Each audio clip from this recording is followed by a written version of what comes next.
Hi, everybody. Welcome to our June censorship program. My name is Mandy Sally. I'm the Chief Operating Officer here at the Woodhull Freedom Foundation and the usual host of our monthly censorship series program. I'm very excited, though, because this month, our fearless leader, President and CEO Ricci Levy, will be taking over for me. She is going to be giving you all a lovely conversation with free speech crusader Nadine Strossen. And I'm going to let Ricci tell you about Nadine in just a second. But before we get to their amazing conversation, I just want to remind everybody that this is recorded and will be posted to Woodhull's YouTube page. So if you have to leave early, you have to leave for whatever reason, you can catch the whole thing forever on Woodhull's YouTube page. Also, please make use of the Zoom chat. We would love to hear your thoughts or your questions or your feedback throughout our conversation today. And the Zoom chat will remain open for your conversation. So thanks again for being here. And without further ado, here's Ricci Levy. Thanks, Mandy, and welcome, everyone. This is probably one of the most exciting programs I've done as part of the censorship series, because someone who has been an absolute hero to me all the years I've been doing advocacy is joining me today, and that's Nadine Strossen. So I would like to tell you a little bit about Nadine. Well, I'd like to tell you a lot about Nadine. So Nadine is the John Marshall Harlan Professor of Law Emerita at New York Law School and past president of the ACLU. That was for 25 years. Nadine is a senior fellow with FIRE, which is the Foundation for Individual Rights in Education, and a leading expert and a frequent speaker and media commentator on constitutional law and civil liberties. She's testified before Congress on multiple occasions and serves on the advisory boards of the ACLU, the Academic Freedom Alliance, Heterodox Academy, National Coalition Against Censorship, and the University of Austin. Yes, there is a free speech advocate in Texas. The National Law Journal has named Strossen one of America's 100 most influential lawyers, and several other publications have named her one of the country's most influential women, and boy, I second that.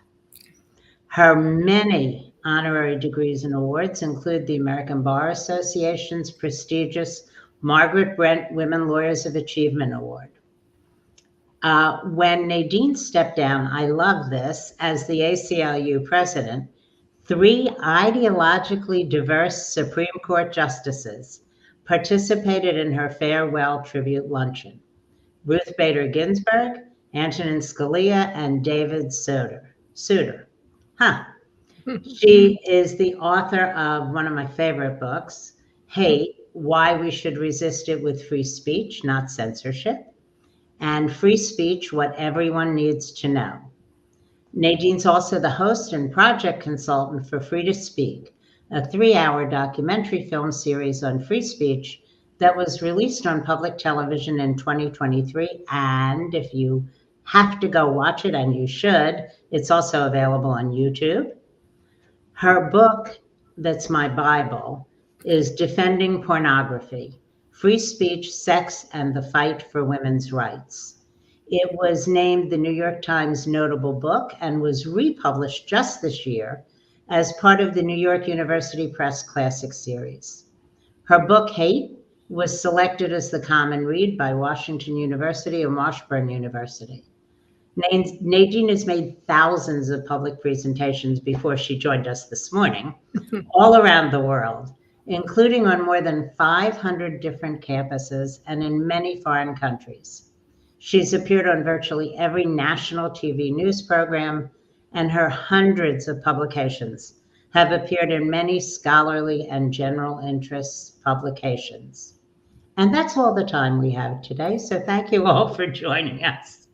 I'm kidding, of course. Welcome, Nadine. Oh, Ricci, thank you for that exceedingly kind introduction. And I have to say, we have a mutual admiration society because I have long admired you and the work of your important organization. We are allies in supporting freedom of speech and sexual freedom and other good human rights causes that continue, unfortunately, to be embattled. Yeah, that's one of the questions I had for you for today. I have all these questions in my head, but we'll just see where we go.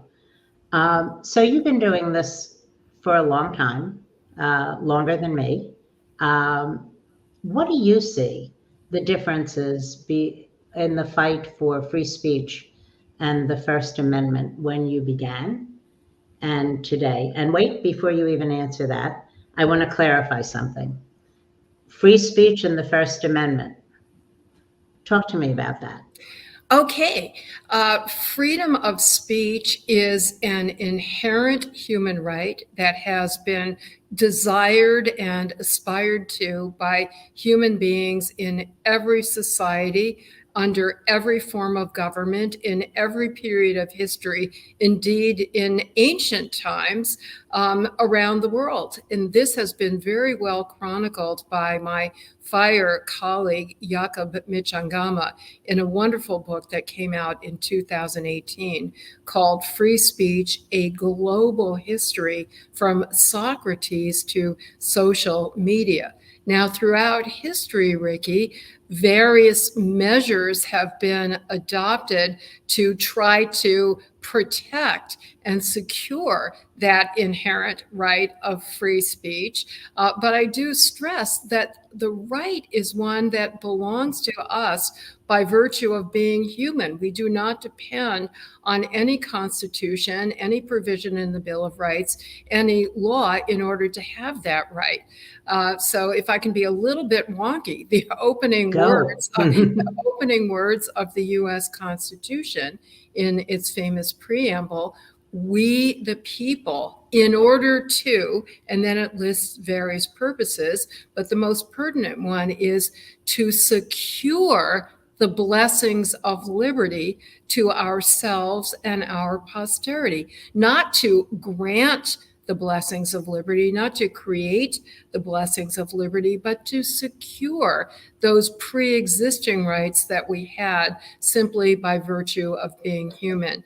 Now, in 1791, as part of the Bill of Rights, the First Amendment was ratified in order to provide additional security for free speech. The framers believed that it wasn't necessary to even set out an express guarantee of free speech because they had created a government of strictly limited powers. And the Constitution did not empower the government to limit free speech. But people felt so strongly about it, they thought, let's make it extra clear.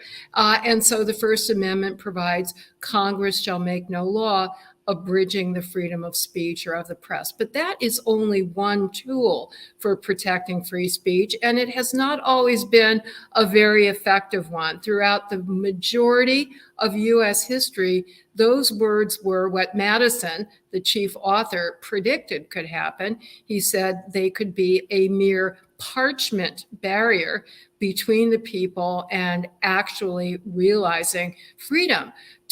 None of these rights are self-enforcing, Ricci, and that's why it's so important that the Woodhull organization and the ACLU, you and me and all of our colleagues, and even more importantly than us and our organizations, the brave clients that we represent, they are the ones that are essential to breathe real meaning into these paper guarantees. So I'm thinking about what you said about a parchment barrier, and hearing you say Congress shall make no rule. But we're seeing Congress make lots of rules, ostensibly to protect children, right? So that is, in fact, what makes these laws unconstitutional, correct? The words of the First Amendment are a little bit misleading insofar as the only government entity that's referred to is Congress.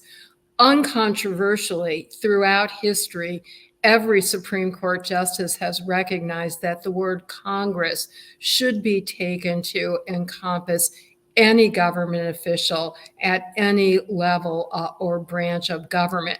So we are seeing not only proposed federal laws, but also many laws at the state and local level. And by the way, not only laws in the sense of legislation, but any government measure. It could be an executive order. It could be an administrative regulation. And so the words are appropriately interpreted very broadly to limit any government measure that has the practical impact of restricting speech.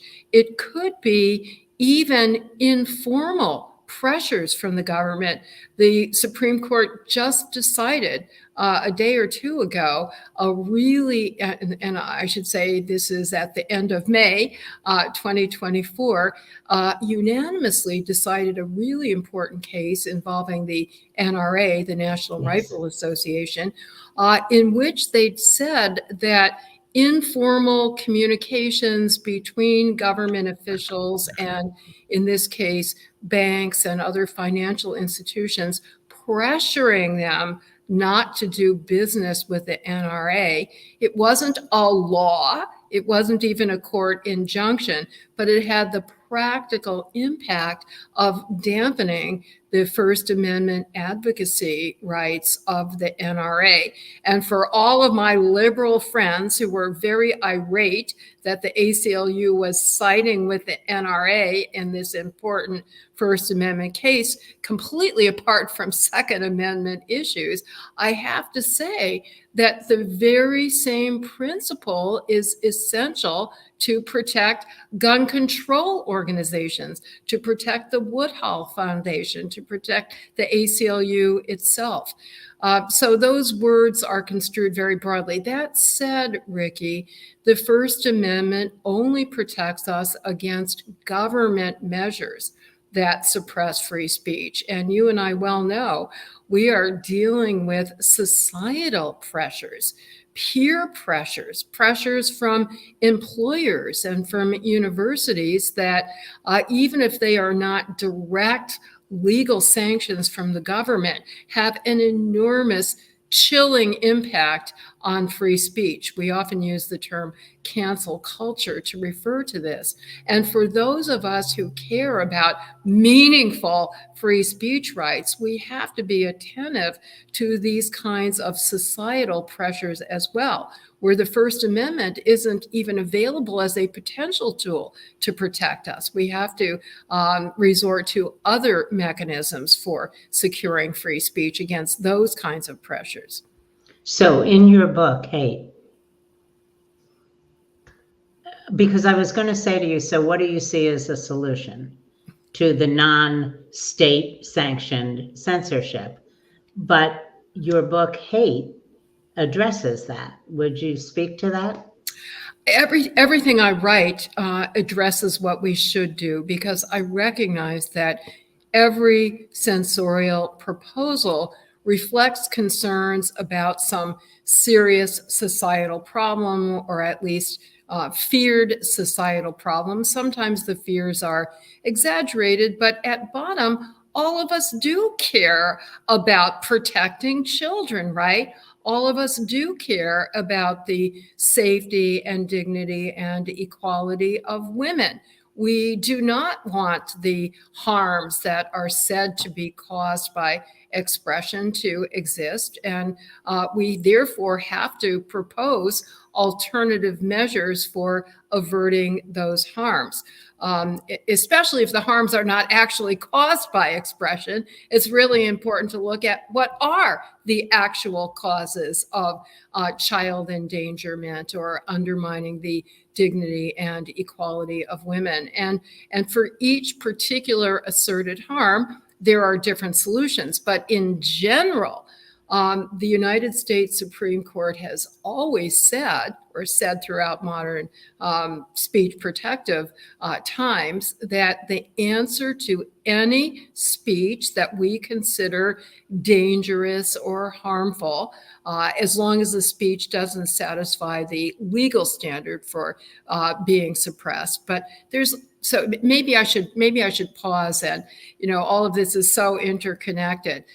It's really important to recognize that even those of us who strongly protect free speech, including in recent times the entire United States Supreme Court, I really want to stress that for all of the disagreements among the justices on many issues, I think it's quite interesting and striking that all across that broad ideological spectrum, from left to right, they have consistently strongly supported freedom, even for the most controversial speech that even high numbers of the public think should be suppressed, including pornography or sexually oriented expression, including hate speech or discriminatory speech, including extremist speech. And the justices have long said that the answer to any speech that you disagree with is not to suppress it, but more speech, what's often called counter speech. So persuasion, education, information. So Nadine, I'm going to quote you, and then I have a question for you. You said censoring speech is a prohibition strategy, seeking to dry up the supply and consumption of the dangerous item, in this case, controversial speech, by punishing those who supply and consume it. As with other famously failed prohibition strategies, such as the war on drugs, experts concur that punitive supply-side efforts are futile.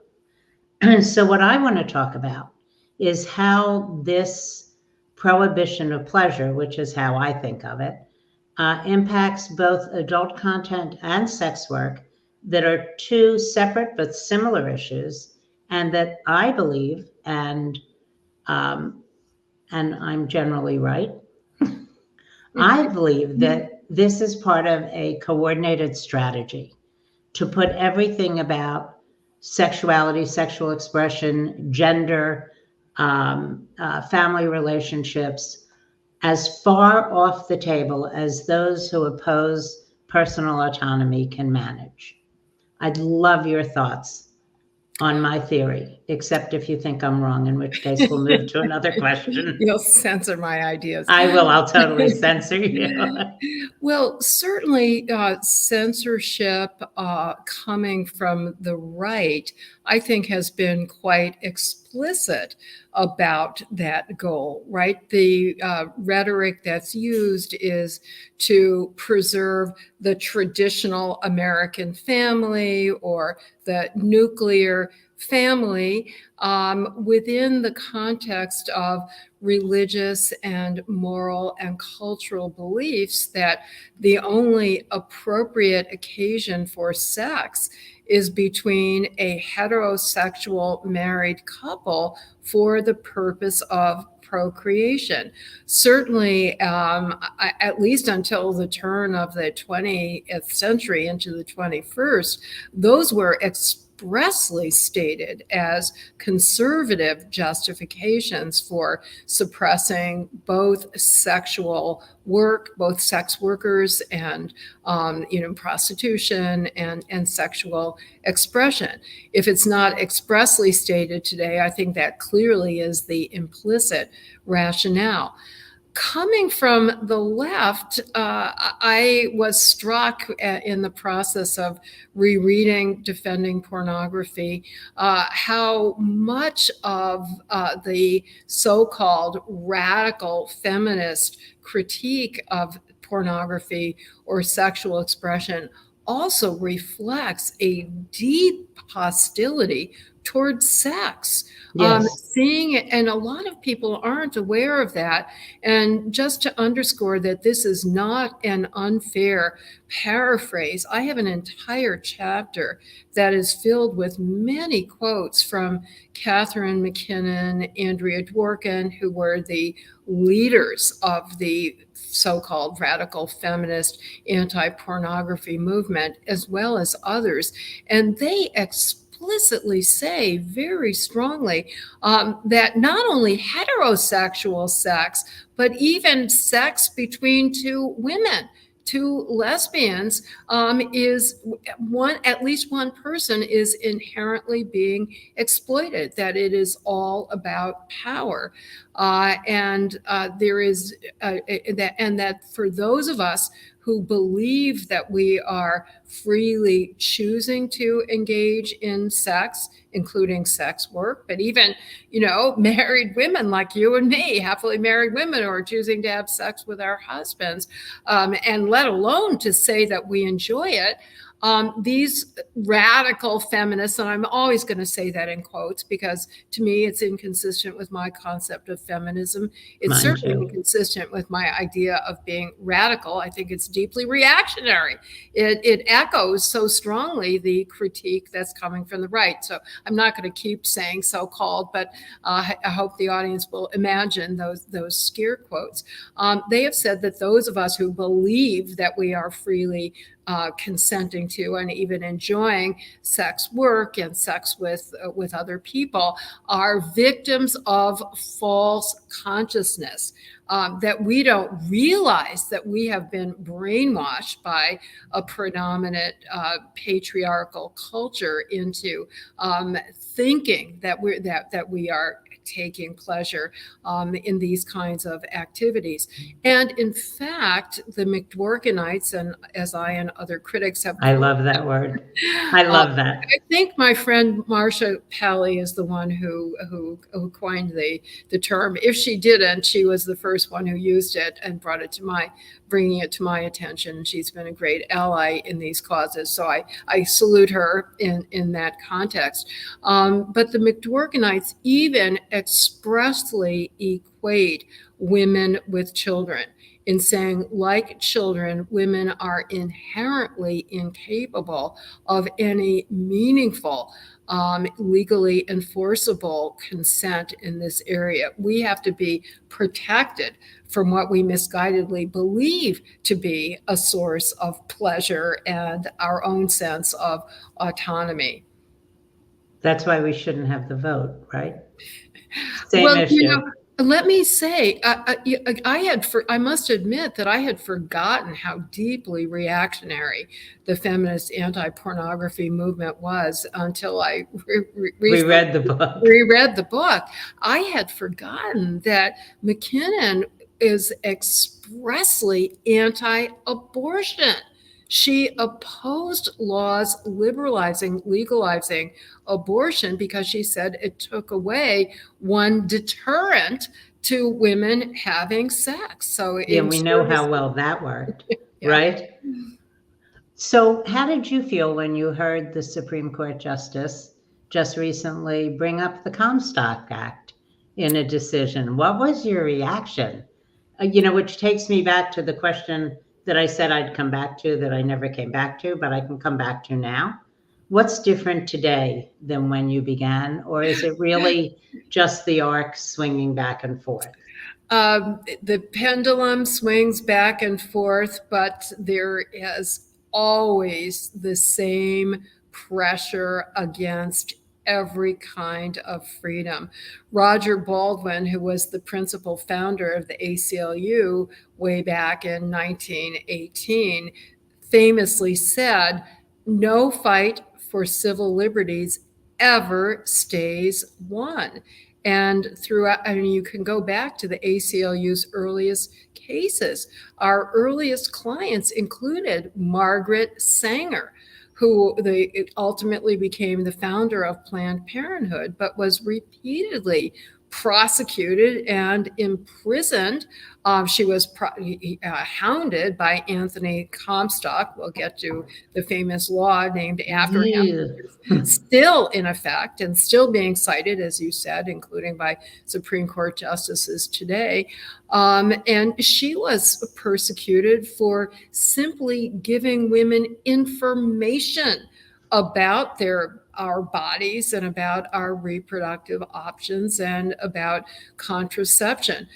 We also represented Mary Ware Dennett, who was a pioneering educator about sexual health and contraception and sexual options. Her works were repeatedly censored. And so, it doesn't change. When the internet first hit the public and political radar screen in the early 1990s, what does Congress do? It passes with almost no nay votes on either side of the aisle. And then Democratic President Bill Clinton happily signs into law the Communications Decency Act, right, which outlawed so-called patently offensive and indecent expression.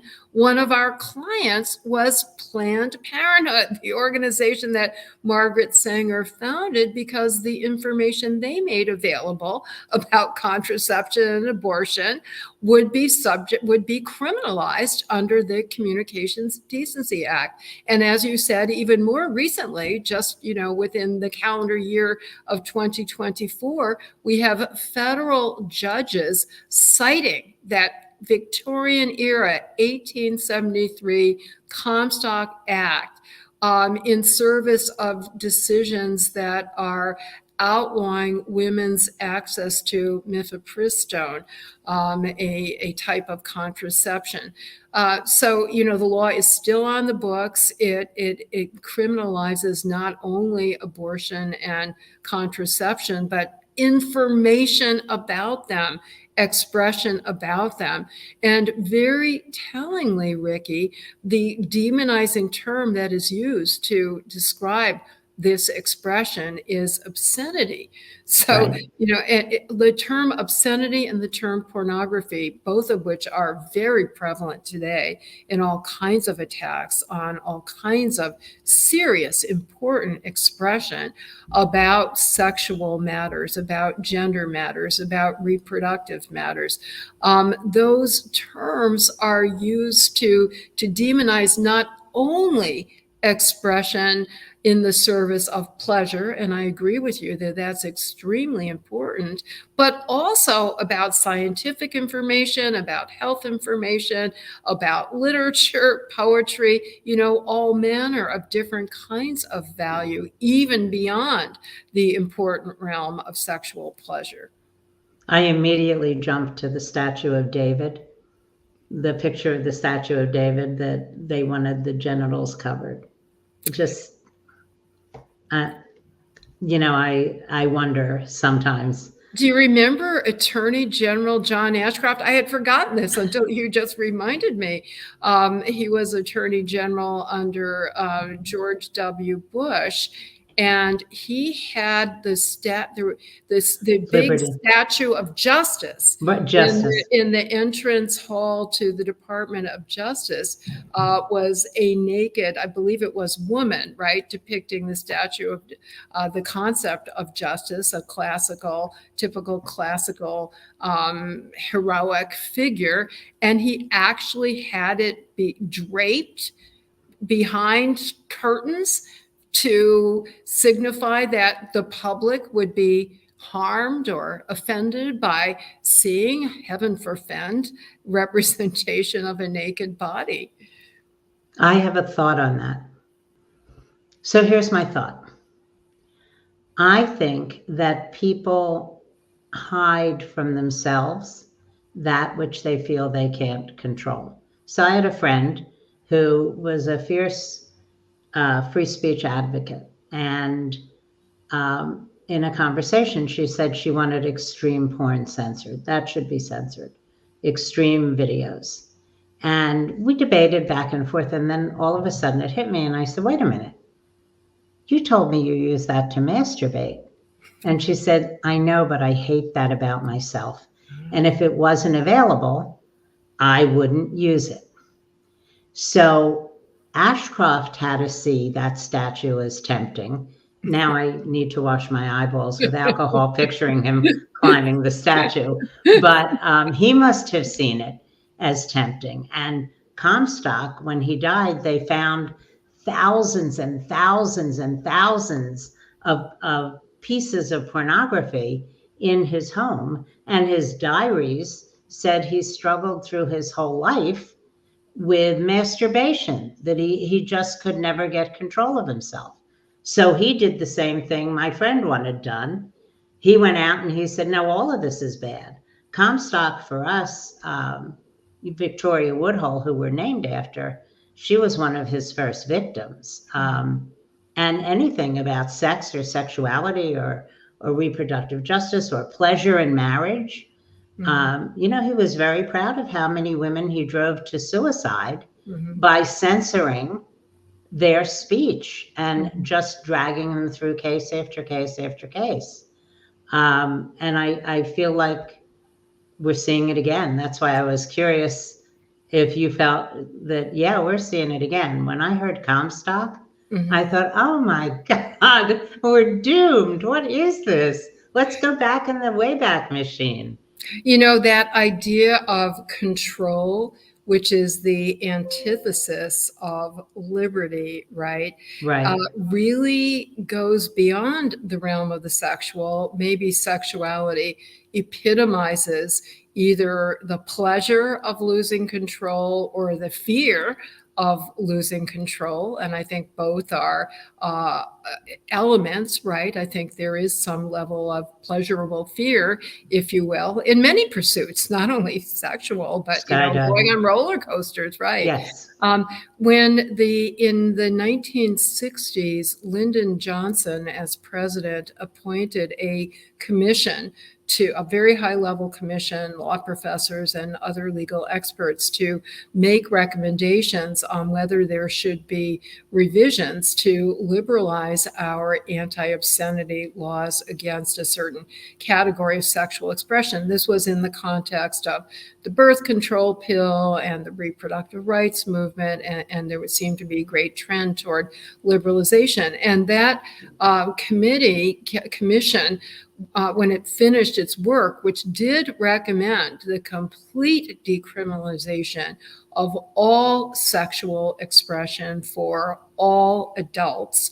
By that time, Johnson was no longer president. Richard Nixon was president. Nixon denounced the conclusions of the commission, but in language that was so interesting, Ricci, because he talked about it signifying a lack of control, a loss of control, not only in the sexual realm, but also in the political realm. He linked the liberalization of sexual expression to the liberalization of political expression, including the demonstrations that were taking place around the country on college campuses and elsewhere against the war in Vietnam.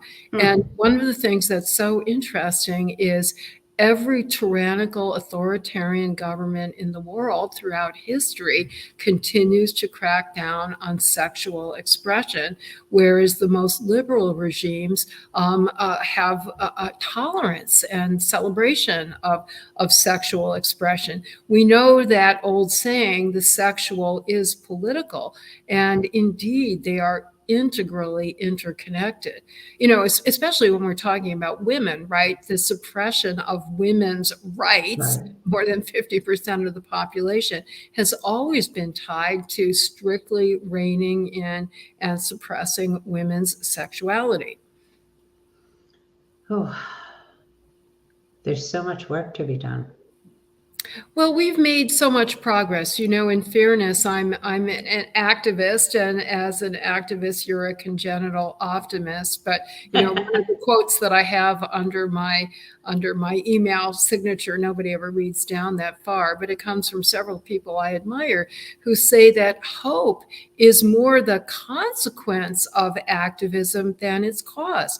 And I'm sure you empathize with that by I do. working with our great colleagues, by representing and advocating for the courageous women and men who dare to stand up for their rights and turn them into realities for themselves and everybody else.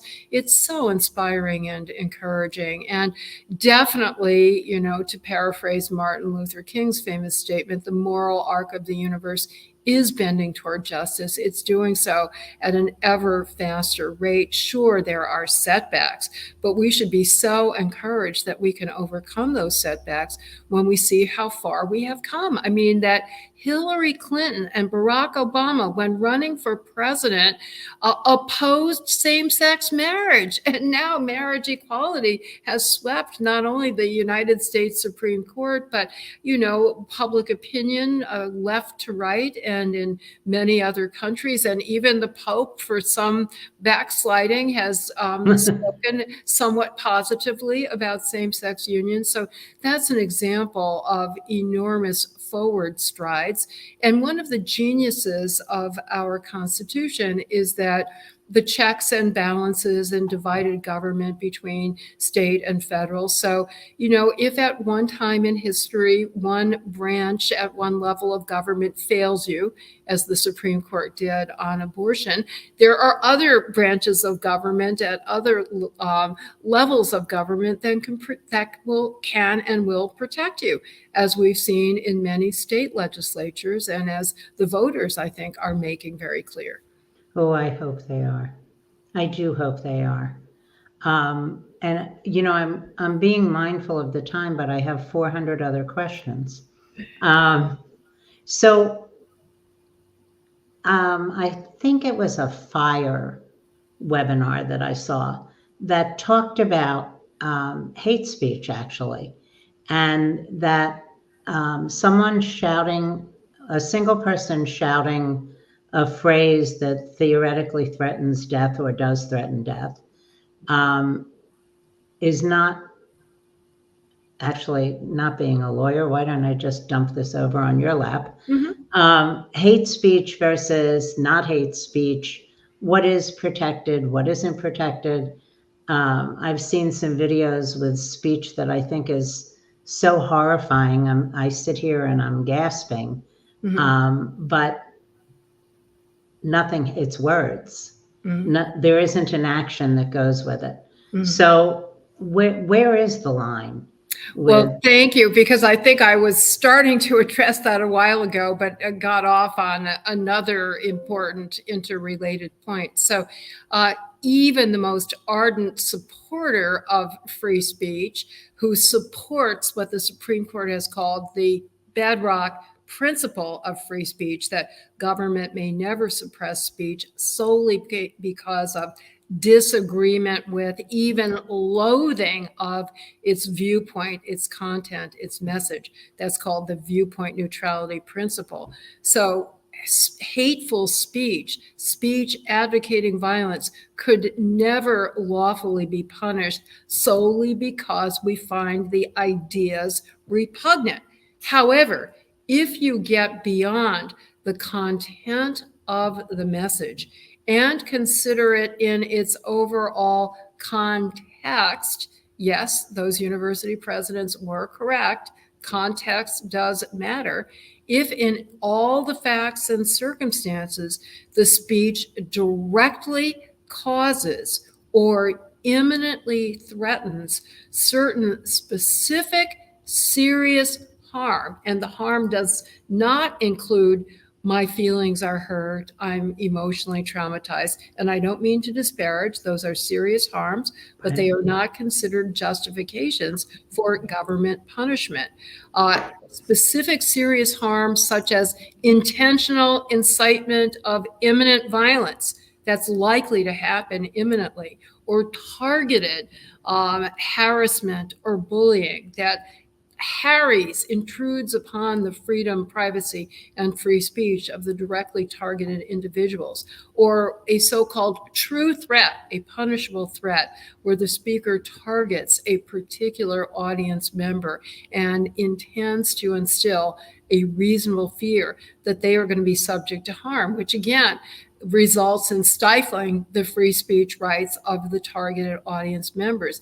These are examples that fit what the Supreme Court has often called the emergency concept, that when speech directly causes or imminently threatens an emergency, and the only way to prevent that imminent or direct harm is through punishing the speech, then and only then may you punish the speech. But short of that, if you loathe the idea, or you fear that it might at some time potentially in the future indirectly lead to harm, that is not a justification for censorship. Now, these standards, Ricci, are very fact specific, right? The Supreme Court rightly says you have to consider any expression in its overall facts and circumstances. We have seen videotapes, I realize they can be doctored, but that create at least, evidence, indication that would warrant investigation, that some of the campus protests, for example, have targeted directly particular individuals in a harassing, bullying, intimidating, threatening way that would not be protected free speech by the demonstrators.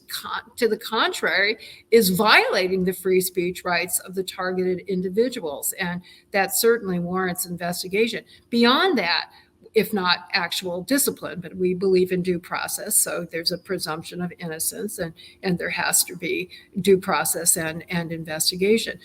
We've also seen on campus and elsewhere incidents of actual violence, physical assaults against people whose ideas are objected to. And I have actually heard allegations even from faculty members as well as students. Well, but if the assault is to convey my disagreement with the speaker's message, isn't that protected by the First Amendment? No, no matter what you intend to convey by expression. I mean, after all, if somebody assassinates the president of the United States, I think that sends a very clear message that they object to that person's policies. That is not a First Amendment defense to the criminal violent conduct. So we have hate speech. We have the prohibition of pleasure. We have people who are disenchanted with every political party that I know of. And in the end, if I'm correct, we have to rely on the Supreme Court, like these age verification laws across the country. And Woodhull filed a brief with the Supreme Court to ask them to hear the Texas case. So we have that, we have the Supreme Court, we have the will of the people, the voice of the people. We have advocates like you, like me, like the foundation, the FIRE organization, the ACLU, National Coalition Against Censorship, Free Speech Coalition, organizations that are working on every aspect of free speech and fighting against the hate speech, against the prohibition of pleasure. What can an individual do? What advice do you have for those who want to defend free speech or sexually expressive speech? Any wisdom you can share? My experience, Ricci, is that the first and foremost step that people can take to effectively defend free speech is to know what their rights are and to know the rights of other people. There is so much ignorance, even among lawyers and government officials. How often have we heard politicians, including very prominent ones, liberals as well as conservatives, say, hate speech is not free speech? Well, yes, it is. And the Supreme Court, since 1969, unanimously, and every single justice since then, has said the fact that the speech is conveying a message that some people consider hateful is not a justification for suppressing it. And if I can underscore that, Ricci, I want to make the point to everybody that no matter what your views are, some of your views, I guarantee you, are going to be attacked as hateful by somebody, including some powerful community groups, including some powerful politicians. So, for example, the Black Lives Matter movement and Black Lives Matter advocacy has been attacked as hate speech against white people, hate speech against police officers. The phrase, all lives matter, has been attacked as hate speech. Even the term free speech has been attacked as hate speech. So people have to understand that the core flaw and danger underlying these inherently subjective concepts of illegal pornography or illegal hate speech is the inherent vagueness and subjectivity, which means that whoever is enforcing it is empowered to enforce whatever their own values and preferences are, and to punish anybody whose ideas they object to. I think the most best known statement that the Supreme Court has ever made about free speech did come in a case involving pornography, when Supreme Court Justice Potter Stewart, who was not joking, completely seriously said, I cannot define it, but I know it when I see it. And I hope that people realize that that is unacceptable. It's completely inconsistent with the rule of law, as well as values of liberty, equality, and justice, because everybody sees a different it. And why should we empower any 9 people or any 5 people or any one person if we're talking about a prosecutor, or 12 people if we're talking about a jury, to decide that they disapprove of what is our cherished sexual or political speech? Nadine, this has been amazing. I can't thank you enough. I finally got an hour with you, with just us and a few interpreters and tech people. And I want to thank Melissa and Bailey for their wonderful ASL interpretation. And Nadine, I cannot thank you enough for doing this with me. Let's do it again. I would love to. I can't believe the hour went by so quickly. I know. And I'm not kidding. I have 400 more questions. I have, if not the answers, some ideas. Perfect. We will do this again. We'll do a part 2. Thank you. Wow, that was such a wonderful conversation. I feel like I learned so much. Clearly Nadine and Ricci have been doing this work for a very long time, and I really appreciate the both of them for taking some time to share with us. So another really big thank you to Nadine for joining us and Ricci for taking over for me and hosting this month. Folks, just a reminder, this will be posted to Woodhull's YouTube page, so you can watch it at any point. You'll also be receiving a follow-up email from me with all sorts of links to articles, Supreme Court decisions, books, things that Nadine mentioned. I know there's some further reading that I want to do after today's presentation. And last but certainly not least, if you enjoyed this conversation today, if you learned something, if you're feeling fired up to defend sexual freedom, please head over to woodhullfoundation.org/donate and make a donation. We strive to make these programs free and accessible to everyone, but they are not free to produce. So we would really appreciate any support you can give. So thanks again for being here, and I will see you back here next month.